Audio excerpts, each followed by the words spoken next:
all but one of us are here this evening. Robert Jacob is absent. And now we will salute the flag.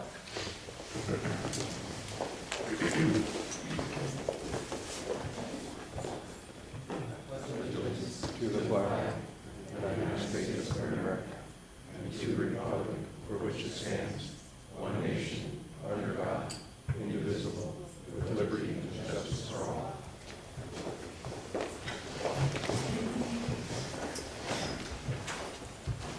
We have a last-minute addition to the, or potential addition to the agenda, which will require action by the council to place on the agenda, and that is the proclamation celebrating the sister city relationship between Sebastopol and Yamauchi, Takeo City. So I'm looking for a motion if anybody is interested. I move that we have a proclamation to celebrate the sister city relationship between Sebastopol and Yamauchi, Takeo City. Is there a second? I'll second that. All in favor? Aye. No opposed? So we have an addition to our agenda. And I think at this point everybody knows what it is. So I will proceed with the reading of this. Whereas Yamauchi, Japan, which is now part of Takeo City, Japan, and Sebastopol have been linked by their sister city relationship for 30 years. And whereas two communities of city employees, World Friends members, and volunteers in these two countries have worked in innumerable ways with great passion, patience, and commitment to support this sister city relationship with their efforts. And whereas, because of this extraordinary sister city relationship, thousands of Yamauchi, Takeo City, and Sebastopol citizens, both young and adult, have participated in successful cultural exchanges. And whereas the lives, hearts, and minds of these participants and their hosts have been forever changed and enriched by their experiences, having come to know each other as individuals, having learned about each other's cultures, and spent time in each other's homes. The citizens of our two cities will never again simply be strangers, but are linked with strong bonds of friendship. These relationships are often lifelong and even multi-generational, and are characterized by strong feelings of mutual respect, understanding, and concern for one another.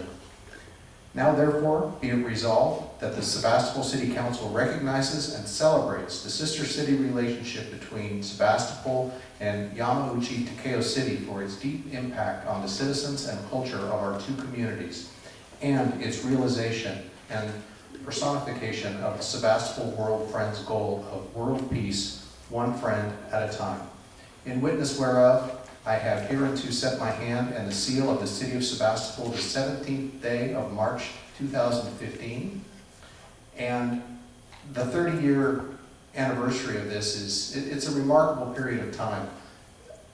The Sebastopol program, which we have two sister cities, Chihira in Ukraine and Takeo City, Japan, last year won Best Program Worldwide for a city under 25,000 people. So it's a remarkable organization that we have here with a remarkable board. And because this was a last-minute addition to the agenda, I'm not seeing any board members. Anybody hiding? No. So I'm a liaison to them. I'll make sure that they get this. But we have a group of travelers coming from Japan.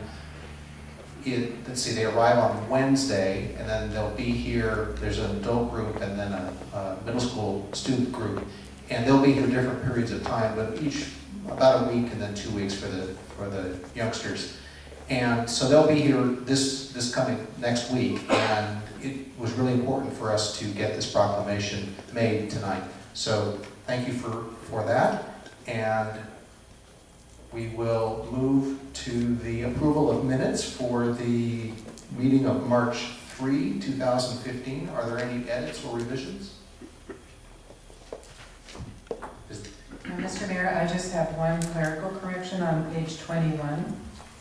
Down about 2/3 on the page, under the paragraph discussion, Vice Mayor Gurney stated, blah, blah, blah.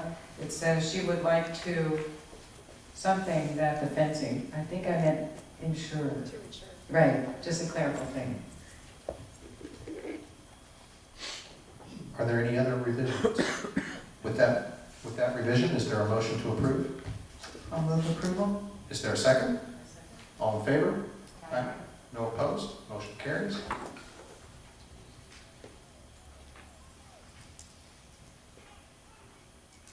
We move to public comments for items that are not on tonight's agenda. If anybody would like to make comment to the City Council and to the community, please come forward, state your name. There's a 3-minute time limit, and you may begin. Thank you. I'm Deborah Tavares. Happy St. Patrick's Day. For those of you that do not have green on, you can grab one of the flyers that are green in the back. And it is the True Water Facts. And as we see the media hype on California's declining water, and we see that NASA is reporting that California will be out of water in 1 year, just like we know that Sao Paulo, Brazil, is on water rationing, when in fact we are the water planet, and water is a renewable. It's made by hydrogen and oxygen that is perpetually and continuously created within the Earth's mantle. There's an exceptional YouTube of an interview with a primary water expert that has drilled wells for primary water all over the world, and it is entitled Primary Water Explained. And I would really recommend for all that are in doubt with what they're hearing to watch that YouTube. Again, Primary Water Explained, and it's listed on this green flyer that you can pick up on the back, in the back. There's also a book called New Water for a Thirsty World. It was suppressed and burned in the early 60s, but it is on primarywater.org as a free download. The foreword was written by Aldous Huxley, and it is also supporting the True Water Facts of the abundant water supply. Again, water is a renewable. So that is extremely important as we move forward with this hyped up non-reality of water science. The other thing is I was looking at the California First loan program with PACE and the HERO loan that I know that the board adopted as a convenience and being a voluntary loan program for the constituents in Sebastopol. Huntington Beach just refused to adopt those loans. And part of the reason is because while it was no cost for you to vote this in, it is at high cost for all of the owners that may be caught in the misrepresentation of these loans. These loans are backed by the World Bank, the same financing institute that caused the collapse in the real estate market. And I can only urge you to reconsider and potentially withdrawing your approval of that, particularly without having informed your constituents in the community, because they're unaware that you have adopted while they told you that these loans were voluntary, that you could voluntarily take on these loans to retrofit your homes with the new green energy requirements. What they did not tell you is that the new green energy requirements are mandatory, and as soon as you adopt your climate action plan for Sebastopol, as had adopted by Santa Rosa, many people will be forced into these not so voluntary loan programs. Thank you very much. My name is Naomi Lashley. I bought my house at 549 Cleveland Avenue in 1997.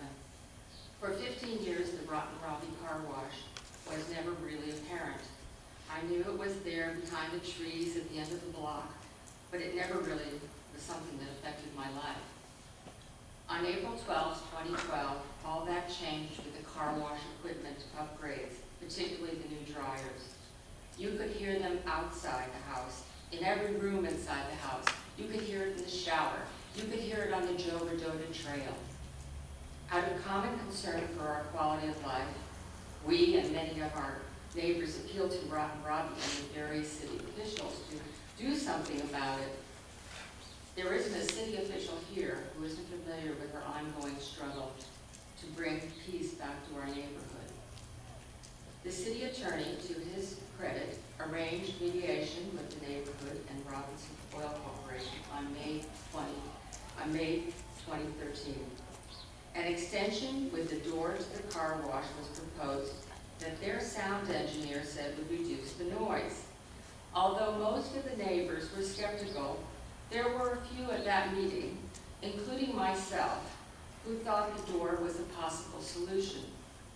On October 2013, the car wash extension with doors went in, but it didn't do the job. It didn't do the job it was intended to do, and the high-pitched, piercing sound of the dryer still permeated the neighborhood.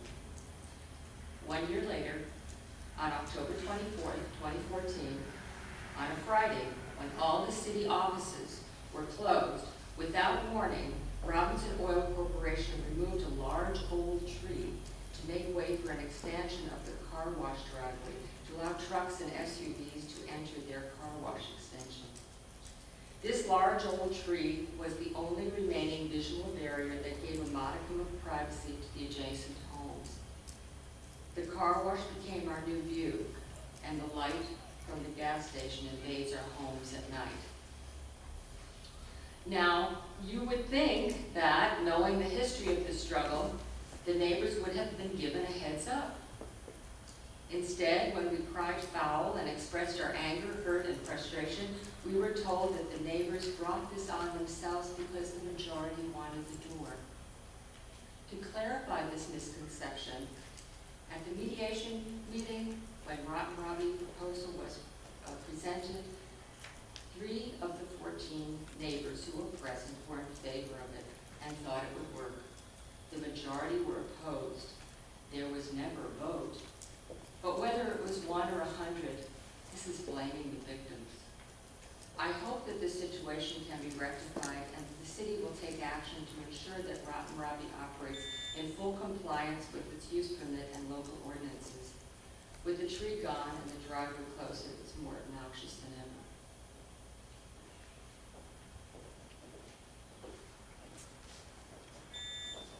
My name is Bruce Eby. I live on Cleveland Avenue. Addressing, again, the Rotten Robbie situation. For 3 years now, we've been coming before the council or the planning commission, voicing our frustrations. We've met with some people in the city here several times. And my thought lately, that certain frustration, these are long-term neighbors, people who live in the community for decided to live here in Sebastopol, quality of life. Our expectations of quieter, cleaner, greener aren't going to happen. And now we have 75 miles to the south of us. There's an office building somewhere down there of executives looking north here with expectations, more cars in line, slowing on theirs, and they'd be delighted getting car washes in 32 miles per piece. Unfortunately, their vision is, looking like it could come true, or to some degree. It certainly is in force now, it's moving along. More traffic, more intensity means more machinery, more high-tech, stuff that wasn't addressed or covered with the original conditional use permits. So the frustration, I guess, lies, here we are, long-term residents of the community, having to get used to the future of Sebastopol, which isn't at all like what we'd anticipated a generation or more ago.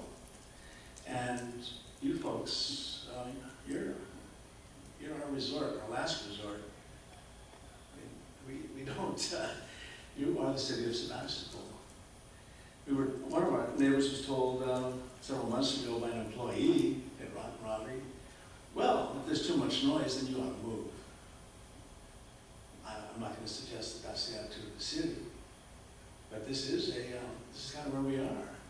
And by the way, when it comes time to move, if we chose to do that, I don't doubt that we would have to disclose on a real estate forum, a disclosure that would cost us financially.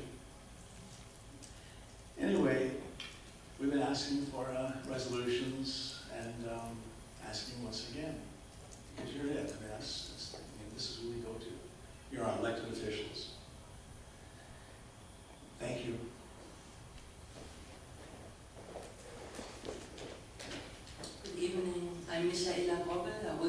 on Healdsburg Avenue, 4 houses away from the Rotten Robbie gas station and car wash. Since the car wash started over 27 years ago, it has grown tremendously. From the beginning, the business never complied with their use permit, and since then, the number of violations has grown steadily. As you are well aware, people in our neighborhood and customers of the surrounding businesses have had to endure this excessive noise for many years. On top of that, we are faced with numerous other environmental impacts and continually disturbed by late-night deliveries. The business continues to harm the neighborhood, and at the same time, it profits financially. I find that scandalous. And as I said to you last year when I was here speaking to you, this situation is a problem that we inherited from the past and that has gradually grown into a monster. On behalf of my neighborhood, I ask the city of Sebastopol to protect its citizens and to hold Rotten Robbie to the standards that were developed when the original use permit was approved. I ask you, who were elected by the public, to serve the public, to help us and to protect us, I ask you to do your job, to properly review the situation and to enforce the conditions of their use permit. I ask you to enforce city ordinances and state laws. It's been 3 years now that I've been part of this neighborhood group. Enough is enough. How much longer are we supposed to wait for relief? Until Rotten Robbie upgrades its equipment again and makes the situation even worse? Or cuts down trees again? Or remodels once again and becomes even more monstrous? Apparently a business like Rotten Robbie thinks it can do whatever it wants to do and it gets away with it. This is scary. Why do we have use permits? Why should we even apply for them if they're apparently quite meaningless and are not being enforced? I find that scary, especially looking into the future, thinking of the general plan and everything. And so scary that we want to stay sane. And we want to help Sebastopol stay sane. And that's why we are calling ourselves SANE, Sebastopol Alliance for Neighborhood Empowerment. We want the city, we ask you to compel Rotten Robbie not to be rotten anymore. We need assurance that there will finally be a process of regular, accountable monitoring in place. Monitoring of compliance with the permit that was agreed to in the first place. Thank you very much.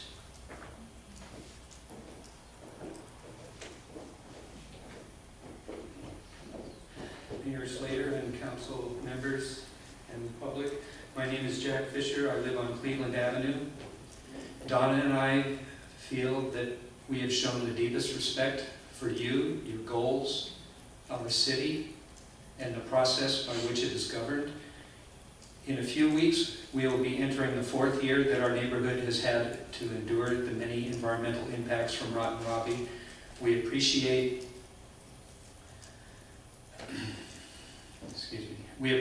the improvements that have been achieved to date, but it is not enough. We have come before you tonight, as we did last week, before the Planning Commission and the General Plan Advisory Committee, to dispel the notion that a majority of the residents in our neighborhood are happy now, and that my wife and I are the only people who are still unsatisfied. We presented the Commission and the GPAC with a copy of a letter sent to the city by the attorneys that have been retained to help us in this matter. It explained that our group wants to work cooperatively with both the city and Rotten Robbie to resolve the situation. It outlined the corrective actions and mitigations that will be necessary for a meaningful solution to be achieved. We also attached a copy of our petition with the 58 signatures that we had collected the preceding weekend. The list included artists, business owners, contractors, designers, fishermen, musicians, professors, school teachers, retirees, and former mayors, just from our block on Cleveland Avenue. And yes, those were all plural. Tonight, we are presenting the council with some additional names that were added this past weekend, more than doubling the total to, I believe now it's 130. The problems at the station have not been fixed. We are not happy. We are not alone. We are not going to stop our efforts until we get fair treatment in this matter. we ask again for your help and support. Thank you.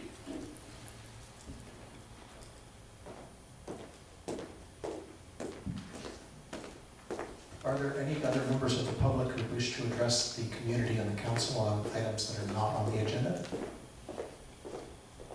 All right, public comment is closed, and we will move to the first, any statements of conflict of interest by any of us up on the dais this evening?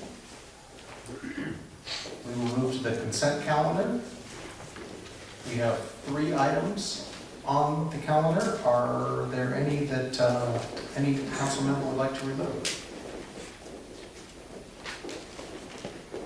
For the record, item number 1 is the approval of resolution appointing the engineer of work and directing the preparation and filing of the engineer's report and describing potential changes to the City of Sebastopol's lighting special assessment district for fiscal year 15-16. Number 2 is the approval of rejection of claim filed by Henderson Law on behalf of Shelley Allums. And number 3, acceptance of report out of upcoming vacancies on the Complete Streets Advisory Committee and authorize staff to begin recruitment process. Is there a motion to approve the consent calendar? Is there a second? All in favor? No opposed? Motion carries.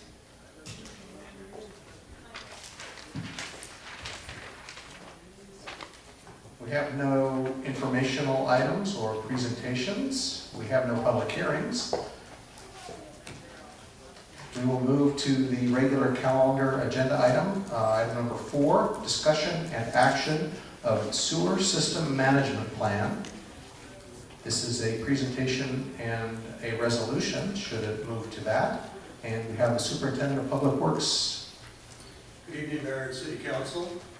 This evening we bring forward the revisions for the sanitary sewer management plan that the City of Sebastopol has.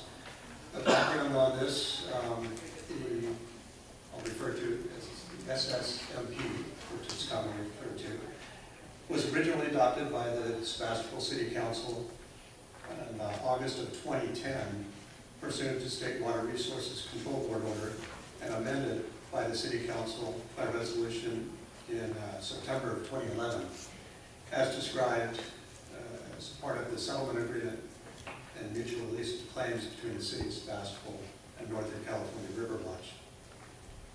At your July 15th meeting in 2014, you approved the city manager to enter into an agreement with Causey Consulting for the purpose of revising and amending the SSMP for the city pursuant to the gap analysis that they had performed previously in that year.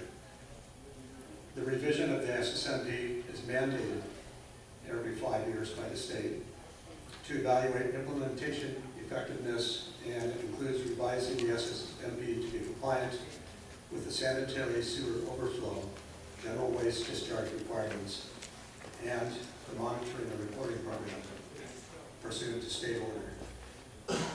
Most of the changes have been identified in the gap analysis recommendations.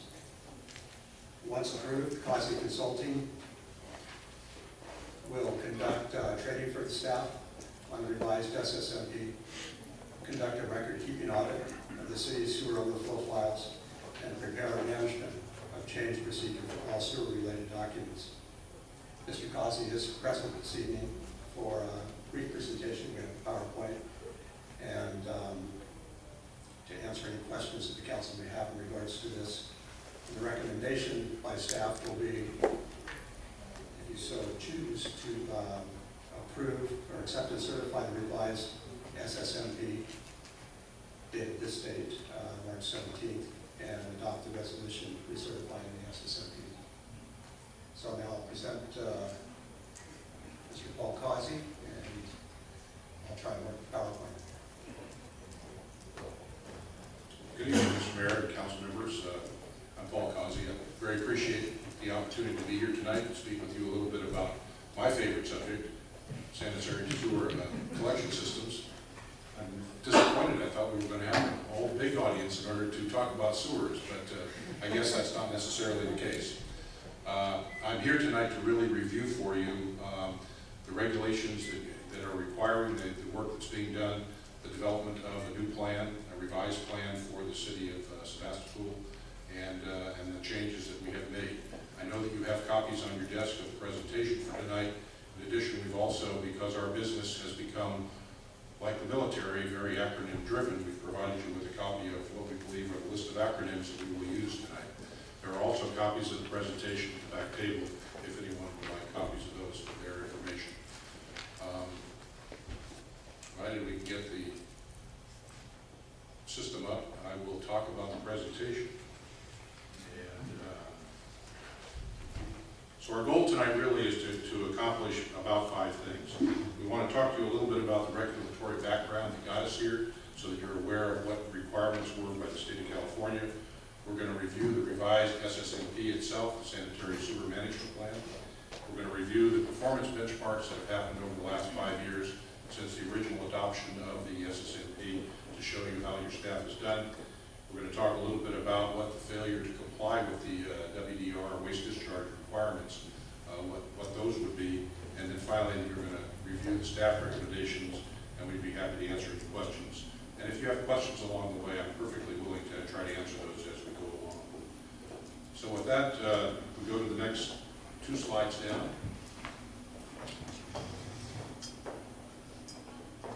There we go. For the regulatory background, as you all are aware, the Clean Water Act was adopted in 1972. That was the first comprehensive act by the United States to develop environmental compliance in the sanitary sewer and waste discharge or wastewater treatment area. That act went along and created in the state of California responsibilities for and discharge limitations for wastewater treatment plants. It talked about collection systems, but not very significantly. And not until the early 90s, when the federal government finally realized that collection systems tended to have lots of sewage that was getting out of the pipes, they started to talk about what can be done about that. I would say that not much happened in the 10 years from 1990 to 2000, but in the year 2000, several environmental instances occurred, especially in Southern California, with very large discharges that actually closed beaches in the city of Huntington Beach and other places for up to 6 weeks, starting in June of those years. The public became very incensed with regard to the environmental consequences of these overflows, and as a result, has started filing very significant legal challenges to the collection system operations. The regional boards in the state started to realize that there were significant issues related to collection system overflows and what we call sanitary sewer overflows, or SSOs.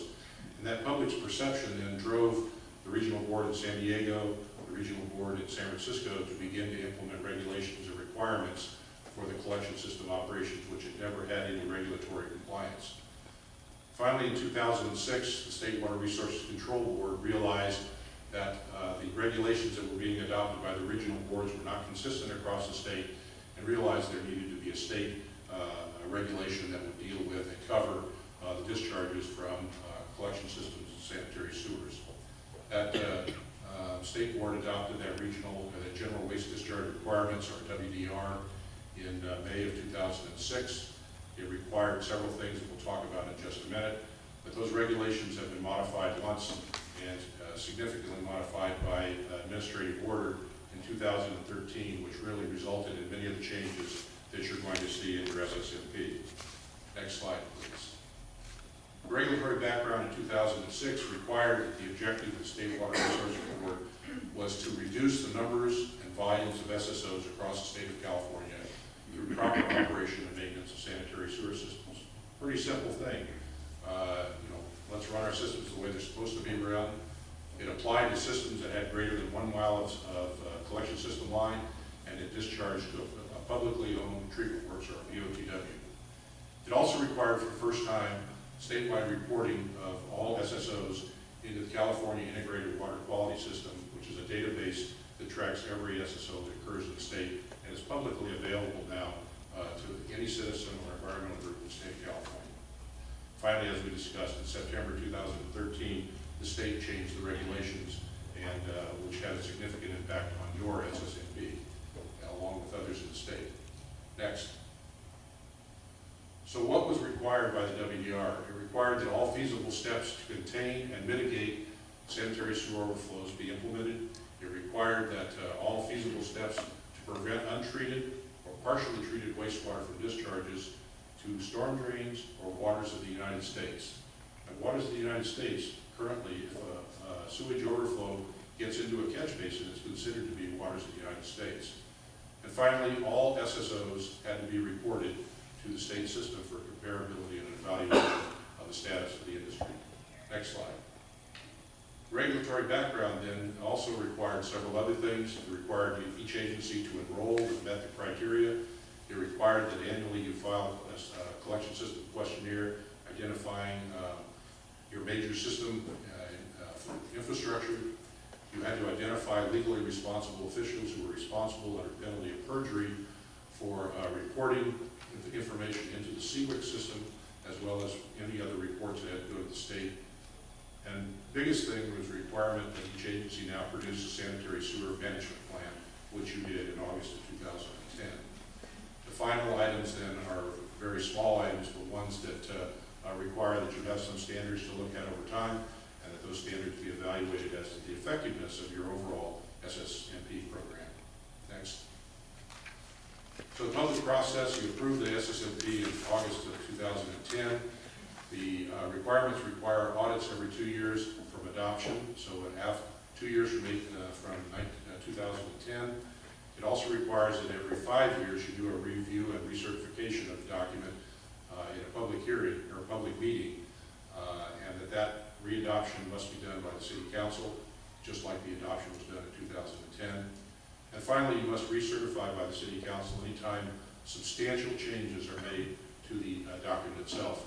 The state identifies and defines substantial changes as increases, significant increases in the overall budget of the collection system operations. The 2013 changes that took place, you see listed up here, made some very significant changes in the regulations themselves. It required 3 categories of SSO instead of 2. It required that instead of calling 3 or 4 different public agencies, you only had to call the Office of Emergency Services for overflows greater than 1,000 gallons. It changed the record-keeping requirements associated with an SSO. It required 2 new things, and one was preparation and development of a technical report for any overflows greater than 50,000 gallons.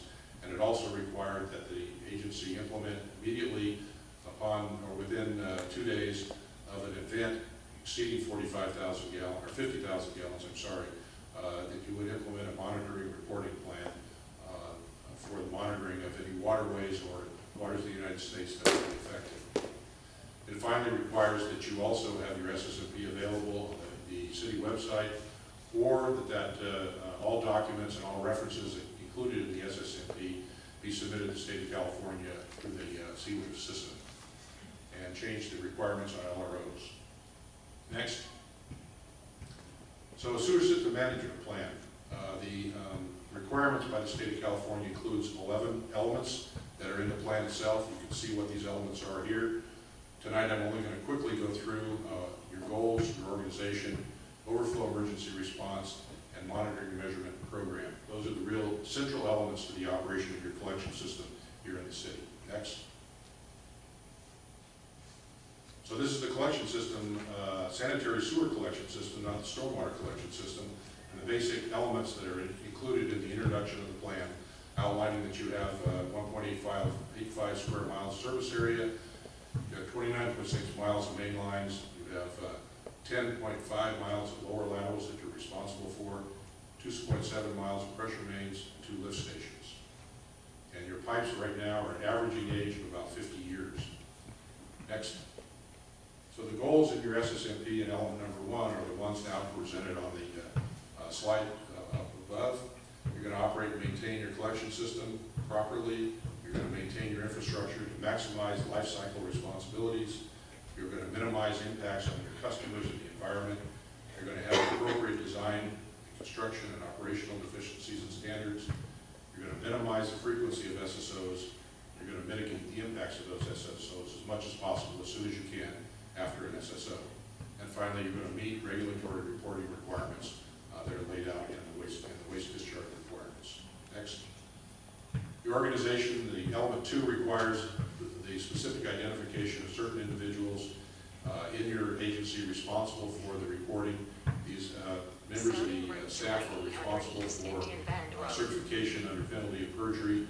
The legally responsible officials are the ones that have to be available 24/7, 365 days of the year. You can see here who has been listed as an LRO for the city. And then data submitters are people who are allowed to enter data into the collection system, or into the CWIC system at the state. But then the certification of those reports has to be done by an LRO of the city. And so you have 4 LROs here that are capable of providing that responsibility requirement on any day of the week or any evening. Next. Of significant importance to the city is the operations and maintenance program, and there are really 5 items in the maintenance program that are required. You have to have up-to-date maps. You have to have a routine preventative maintenance O&M program for the operations of your pipes, for the operations of your pump stations, and for any of the basic things that are being done to evaluate condition of your system. You have to develop a long-term 5 short and long-term plan for renewal and replacement of the existing pipes. As we indicated earlier, your pipes are about 50 years old now. These pipes are designed to last 50 to 100 years, with anything after about 1960 lasting about 100, anything before that probably shorter lifespan. And so you're supposed to be developing a rehabilitation replacement program. We have done that. You also have to provide regular training to your employees on both the operations and maintenance of the program, as well as your emergency response plans for any SSO that occurs. And finally, you have to identify equipment and replacement parts that are available, continually available for operation of the system. This is probably the biggest single issue that relates to the risk and liability of the city. As the owner of the collection system, you are responsible for anything that gets out of the system. And the overflow emergency response plan is how you're going to respond to any overflow that takes place, how you're going to contain that overflow, and how you're going to minimize the impacts of that overflow to both the public as well as the environment. And so the OERP outlines very specific steps related to everything from the time the call comes in till the time that the evaluation of the overflow at the back end takes place. And the steps that are seen here are the items that you need to walk through and take place.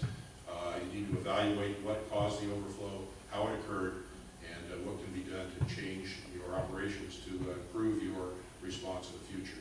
All of these things are included in the OERP section. This is the one that really limits and talks about risk and responsibility. I would tell you, in the current environment we operate in the collection system area, when I started 40 years ago, overflows of SSOs in homes cost about $2,500. Today, the average overflow into a home costs anywhere from $25,000 to $50,000. And overflows that do cause significant damage, you might be familiar with there was a large overflow down in the SASM area, down in southern Marin. They paid $1.8 million for an overflow out of their sewage treatment plant about 4 or 5 years ago. So it's a very risky business, and one where the state really wants the sewage kept in the pipes. Next. You have to do monitoring, measuring, and program modifications. So you have to look at what are the relevant things that will support the goals of your organization. And these items up here are the things that have been identified by your staff to indicate what performance metrics you're going to use to evaluate the system, to evaluate the effectiveness of the system. And we're also going to show you and illustrate trends of SSOs over time. Next. So the identification and performance standards that have been identified at the SSMP include total numbers of SSOs, number of SSOs by cause, and you can see what the causes are there. The SSO rate. The SSO rate is the rate per 100 miles per year of overflows. Portion of sewage recovery. How much sewage was actually picked up and put back into the system.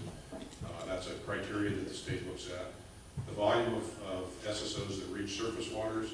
And finally, what are the performance standards in terms of cleaning, operation, and condition of such that your staff is doing on the system itself. So some results of that currently, and you can see here, are the about 7 years of history for the city of Sebastopol. You can see the trend line, which is black, working from left to right. You can see the trend is down, so that the results of over the last 5 years of the work that's been done by your staff has been very good. It's reduced the number of SSOs from an all-time high of 6 or 7 down to 2, and I understand so far this year there haven't been any SSOs.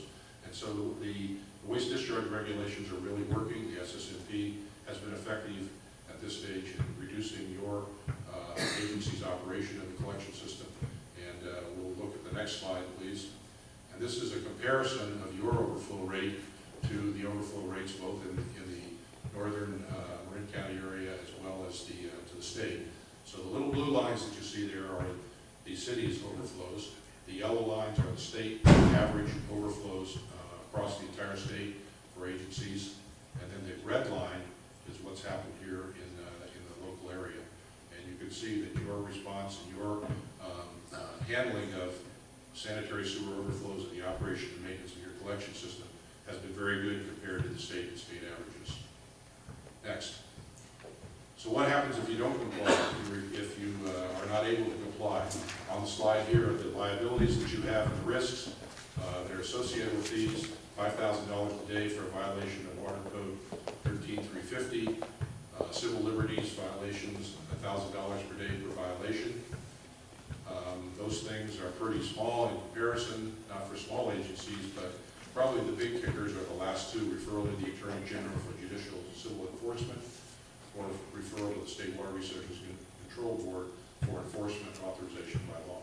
Those are the things that the larger spills in the state of California have resulted in fines ranging from about $600,000 to $2 million based on the size and quantity and impacts of the overflows.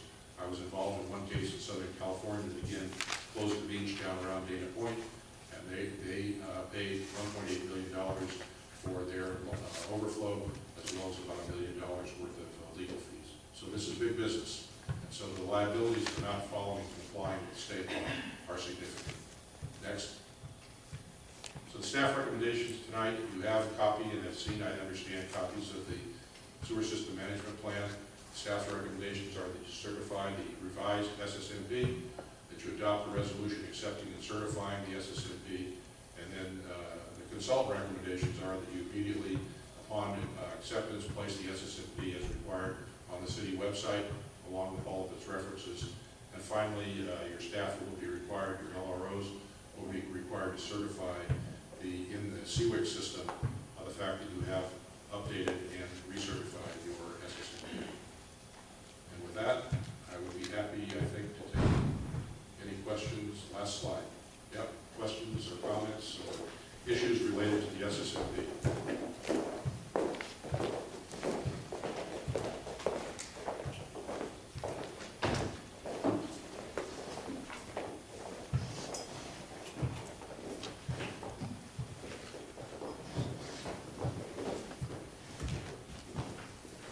Are there any questions of staff or the consultant? Councilman Breeder. Thank you. You made a very complex document very easily understood. If you had to characterize the general state of the sewer collection system in Sebastopol, like with a letter grade or however where do we stand roughly overall in terms of the whole system? I would say that when I first got here, the grades have come up. I would say probably you are a C+ or a B- at this point. I think you could see what changes have taken place in terms of the overflow rates. That's a direct result of the work that has been done. I do think you have more work to do in terms of additional condition assessment. I know that you have a contract out right now for CCTV work and further condition assessment that's taking place as we speak. I think that will help to inform your renewal and replacement program. That's very important both in the short term and the long term. And I think your staff, as far as I'm concerned, has been very, very committed to making sure this thing has been done correctly, and that they're working very hard to assure that the staff does the right thing and complies with all of the regulations that are there. It's been a very good working relationship with the staff, and I think they've done an excellent job of bringing this thing forward. But there is some work left to be done. Well, that kind of leads into my next question, which is, I know you camera these pipes. can you tell enough from an internal visual or, video inspection as to what the projected remaining lifespan of a pipe is? Or do you just go by the age of the pipe and the material, or when, the age of when the material was used, when it was made? Sure, I'll start anyway. Yeah, Paul mentioned about the CCTV program, but it's in progress right now. We're using RDF consultants, they're televising our entire system.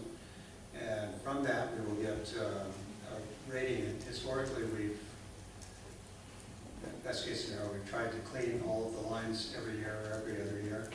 But this will give us more of a plan. We'll see results from their televising the lines that we won't need to do all the lines every couple of years. There'll be some that we'll probably have to come back to maybe only in 5 years. So it'll give us a rating system, and then do the ones that are more trouble more frequently, or in poor condition, or plan on replacing them through the CIP sooner than later, as opposed to some of the other pipes. And in conjunction with that, they're going to be doing smoke testing. So they use non-toxic smoke. It's done in the summertime usually, and it shows where you have breaks in the line or gaps in the joints. And what it really shows is where the sewer laterals went up to the houses or dwellings or businesses are in poor condition, because that will actually come up through the ground or wherever it can escape. And you see illegal connections to the sewer system, where maybe a downspout for stormwater is tied in. So we're actually paying to get rid of stormwater when it's raining, things like that. And I wanted to point out one thing on one slide. I have listed the legally responsible officials and data entry person. And one name under data entry, but 3 of us on LROs are also data entry. So it's not just all of one person that enter the data into the system. I guess I know I've seen, like, for instance, in Los Angeles, they've had a couple of catastrophic water main failures, and, discharged a couple of million gallons of water. And is there a way to, or, obviously then we had the San Bruno gas pipeline failure. So is there a way to look at a video of a sewer pipeline and say, this pipeline is likely to need replacing soon, or this one's got 10 years left in it, or can you predict in that manner? You can't predict the remaining useful life. You can, however, predict the structural integrity and the operation and maintenance integrity.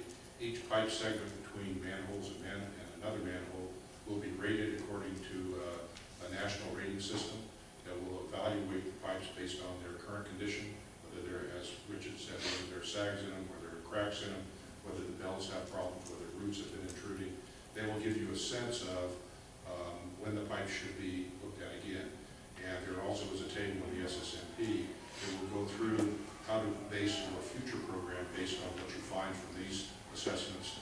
And so if you find a pipe that has nothing in it, everything seems to be good, you probably would come back and re-TV that again 10 years from now. Whereas if you find a pipe with lots of cracks, with joints that are, broken apart, those kinds of things, that would lead to a priority 1 probably, or a replacement need immediately. But you can see what you can't see necessarily unless pipes have really opened up significant problems with them, but they will rate every section of pipe and will be able to provide a priority system to the city staff to determine what needs to be done, what types of techniques will be used for replacement or renewal of the pipe, and I think they will then establish their maintenance or their capital program based on the types of problems that they find in the lines, or if they don't find problems, then establishing a program for regularly reevaluating the condition of the pipes themselves that over time will then lead to a deterioration curve for the pipes themselves. And right now that's not standard in the industry, but the structural rating, that O&M rating, is a standard, and that will over time provide the kind of thing you're talking about. Okay, great. And finally, you mentioned that a typical residential SSO, I love being able to say those acronyms now, like I know what I'm talking about. Absolutely. But it was $25,000 to $50,000. Yes. Is that the fines involved in an SSO at a residence?